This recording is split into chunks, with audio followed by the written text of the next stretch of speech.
We are eager to visit with you about anything that is important to you. Do not worry about us. We will wedge our message in the crack. We have all kinds of new things that we want to talk with you about today. Things that you know that you've forgotten, and some things that you have never known that you will now know. This is going to be a day of movement in your vibrational beingness.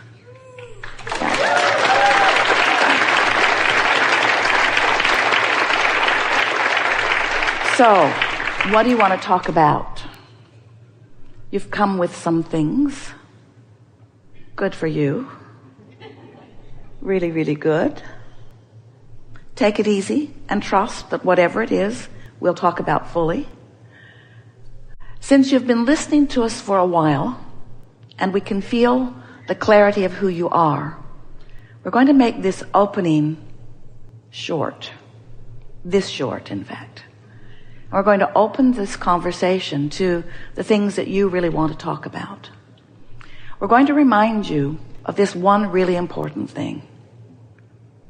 And that is, everything that you speak about, while you are speaking about it, is practicing a vibration of it. And sometimes in the expressing of a problem or a question or an issue, you're actually practicing the vibration of the absence of what you want. Because the problem is a different vibration than the solution. The question is a different vibration than the answer. So sometimes, in fact, often, in fact, every single time, you're going to find us interrupting you, climbing all over your words, trying to distract you from where you think you want to go. Not because we don't want you to go there in posing the question, because there's a lot of bounce that we all get out of that, but because we don't want you to make a career out of the problem vibration. In other words, you can speak it short. You don't have to speak it and justify it. We all get it. In other words, the more you explain how you think you got to this problem place, the harder it is for us to bring you into the solution. And that's true not just when you're in this forum. It's true all the time. The less airtime you give to the problem, the faster the solution will come to you. Your children have trained you because you ask them to do something and they don't do it. You ask them again and they don't do it. And so you've developed patterns of believing that you have to stay after it like a dog on a bone. I will continue to wring this problem's neck until Abraham squirts out the answer. And we say, it isn't like that at all. It isn't like that at all, because we've been squirting out the answer for quite a long time. The universe is squirting out the answer. You are surrounded by squirted out answers and solutions. They are everywhere around you. But when you beat the drum of the problem, you are vibrationally blind to the solution. It's just the way it is, you see. So, most of you have not realized that because, or you must not realize it, because you give a lot of attention to things. You practice the vibration of things. You foster beliefs about things that we know and you know you don't want. But because they are facts or because they are reality, you feel obligated or committed to be objective. It's true. Therefore, I will give my attention to it. I will beat the drum of this truth. And we say that's really a good idea if it's a truth that you want law of attraction to flesh out in your experience in more vivid detail. But if it's a truth that you would rather not live, then why not decide for it not to be active in your vibration? So how might you go about deactivating unwanted beliefs? Stop giving them airtime. They'll peter out in time. In other words, nothing will continue to be active in your vibration when you have lack of attention to it. That's what Jesus meant when he said, turn the other cheek. Give your attention to wanted, practice the vibration of wanted, law of attraction will respond to that. And that is primarily what you will be living, you see. Now, all of this is familiar to you, isn't it? If you've been listening to us for a while, have you?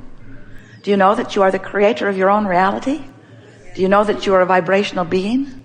And that it is through your vibrational beingness that you are the creator, attractor of your own reality? Do you believe that you have control over your vibration? Conceptually. You know that it is possible. Do you believe that you are predominantly practicing control of your own vibration? We think you are predominantly, but we know you are here for fine-tuning, and we are too. So we're continually finding new ways of explaining to you how it is that you could more easily, with more flow, more chronically, more steadily, more often, and therefore more joyfully, be the creator of your own experience. Recently we've been talking about how each time you know what you don't want, you send off a rocket of what you do want. Have you been hearing us say that? I've been saying it for a while. Wrote a whole book about it, The Vortex. You throw these rockets of desires into your vortex of creation. Well, each one of those rockets causes a momentum. More momentum, more momentum, more momentum of what's wanted. So there is a spinning momentum, a vortex version, a vibrational version of that which you are wanting that is very practiced and very dynamic. It's moving quickly and it's sweeping up all cooperative components in its path, in its vibrational path, you see. The question is, are you a vibrational match to your own vortex? And sometimes you are and sometimes you aren't. Sometimes you're more knowing what you don't want than knowing what you do want. So you are not a vibrational match to your own desire. But when you do find some way of being a vibrational match to your vortex, which is the same thing as saying not being a contrary vibration, not being an opposite vibration, when the vibration of you is about wanted rather than unwanted, now you are a vibrational match. So then we began explaining to you that you stand in your physical body as an offer of vibration at all times. But there's a vortex version of you where the source within you exists that may be offering a different vibration than you are in any point in time. Can you think of what an example of that might be? You want something that you don't believe. The source within you is a vibrational match to your desire, while you are a vibrational match to the absence of your desire. And when that happens, you feel the vibrational discord that you describe as negative emotion. So in order for you to be the full manifester, the actualized example of, the living the reality of, the see it, hear it, smell it, taste it, touch it, feel it version of your desire, you've got to find some way to bring the habit of your thought, the habit of your vibration, into resonance or alignment with what's in your vortex. So we began talking about your point of attraction because we want you to be aware of your point of attraction. We want you to think about what you're offering vibrationally because that's everything. The creative process is 3 steps. Step 1 is ask, and you do that, and the vortex is spinning with what you've asked for. That's step 2. Once you ask for it, it exists in a vibrational reality. Step 1, step 2. You ask, it's given. But you've got to become a vibrational version, a practiced vibrational version, not just a fleeting vibrational version. You've got to become a you've got to become a believer in what you've asked for. You've got to practice the thought of what you want until it is such a habit within you that you believe it, that you know it. And when that happens, then your point of attraction, we've been calling where you stand, your point of attraction, your grid, because it's like the framework. You believe it and you know it. That's like creating the skeleton framework version of it. And then law of attraction will fill that grid in with all of the details, with all of the delicious details that you have already assigned by virtue of the sifting and sorting, that are already chosen by you, that are already gathered by source energy and by law of attraction. So there's this vortex version of you, and there's this you standing in your grid version of you. And the question that this gathering wants to ask and answer is, are you vibrationally up to speed with the vortex version of you? And your emotions are the key to that. So as you're moving through your life experience and you're feeling mostly sad, then you're not a vibrational match to what you've put into your vortex. Your grid version and your vortex version don't match. Your vortex version's up here and your grid version's down here. You're not a vibrational match. So what's in the vortex cannot flow easily into your experience. Law of attraction is not bringing it to you, or better said, you are not the realizer of it yet. You've got your radio dial set on something different than the radio dial of what you want. So you can't realize it. You can't experience it. Not yet. So as you move up this emotional scale, as you feel more hopeful, now you're closer to it. And in hope, occasionally, you find a thought that lets you catch a glimpse of what you put into your vortex. It begins to look as if it's going to happen for you. But it isn't until you have practiced so steadily the vibration of what you want that it's just known by you. Oh, it hasn't manifested, but that's not bothering you at all, because you have faith in the laws of the universe. You have confidence in your ability to focus.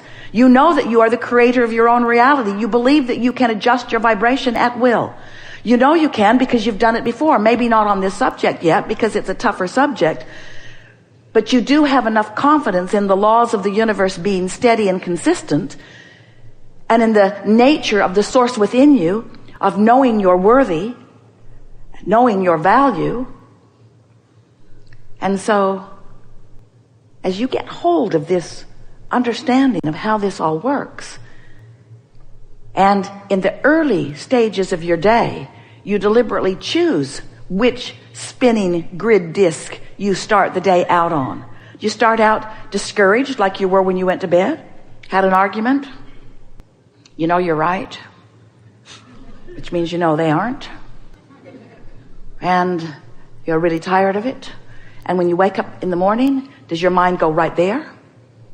Or do you see it as a fresh start where you could start different momentum if you wanted to, because this momentum is not yet underway?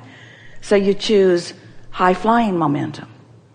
We'll be talking a lot about your choice of these grid discs, your choice of using momentum to your advantage. It's great fun when you begin to realize that in the early subtle stages of a day, you can choose this and maintain it for a little while. On the first day you do it, maybe not for long, but long enough that the second day it'll be easier. Maybe not for long, but long enough that on the third day it will be easier, until you'll begin every day right there. And at the beginning of every day, you will be standing in a vibrational grid that is allowing so many of the things that you've put into your vortex that it won't be long before you'll be a believer in your own griddedness. You'll be a believer in your own ability to maintain your vibrational prowess where you choose it to be.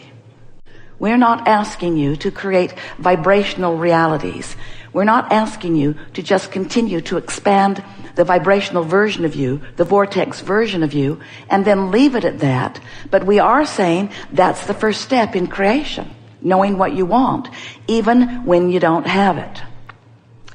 But the key to living happily ever after is, once you have created the vibrational version of it, you know what we mean by that. The desire is born within you. It's an idea of something that you want, even though it hasn't materialized yet.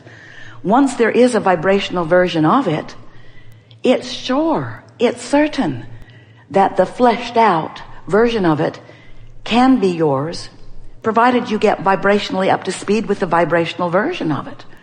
And there is only one thing that keeps you from being vibrationally up to speed with the vibrational version of it, and that is you're bummed out because the materialized version of it hasn't shown up yet. You're not patient enough or satisfied enough with the vibrational version of it. So how can we convince you to be satisfied with the vibrational version of it when what you want is the materialized version of it? We really want to know that. What's it going to take for you to be satisfied before you've got it? We would think the promise of it would help. We would think past experience where you recognize that these things have happened to you on many occasions would help. But really the thing that helps the most is when you are going for the prize, when what you're really reaching for is your resonance with your desire.